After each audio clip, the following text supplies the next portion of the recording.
في كثير ناس تعاني من مشكلة اللاج، خصوصا لاعبين جوال الماينكرافت يعانون من مشكلة اللاج بشكل كبير جدا. يروح يبحث على اليوتيوب عن حل مشكلة اللاج لكن ما يلقى اي حل لمشكلة اللاج. قبل ما نبدأ معاكم سازكي، اشتركوا بالقناة، خلينا نحاول نوصل 10,000 مشترك بأسرع وقت، ويلا على الفيديو. اوكي ركزوا معايا يا جماعة. اول شي نروح ندخل على السيتنجز، ننتظر بس يفتح عندنا السيتنجز، ننزل تحت نضغط على جوجل روسوس، نضغط على ماي باكس، ونضغط على روسوس باك وندوس اكتف، وراح يحمل عندنا الروسوس باك. ننتظر نفس ما تشوفون غير الخلفية، صارت الخلفية اسطورية. وبس ننتظر يخلص التحميل، نفس ما تشوفون خلص التحميل. غير لك السكين، شوف السكين شلون صار، يعني صار عنده شفقة ودرع وجناحات. نروح ندخل جيم ونجربه الروسوس باك.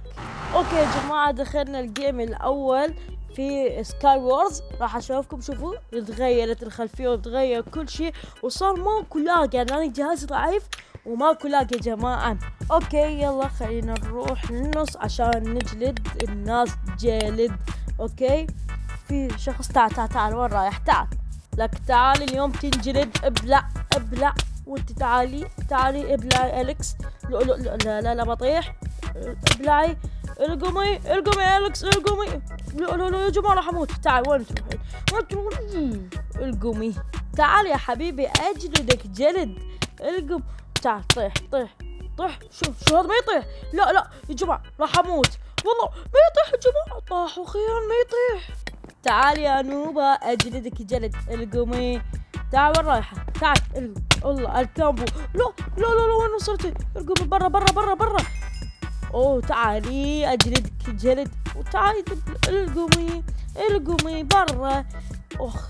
القمي وين رايحة؟ وين؟ الله على الكامبو. الله كامبو الارض. ها من هو بريد يروح فوق؟ تعال.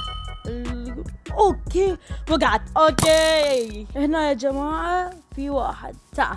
تعال خلينا نضرب. شو ما اقدر اضربه. وات شنو هذا؟ اوكي فزت الجيم يا جماعة. يلا خلينا ننتحر.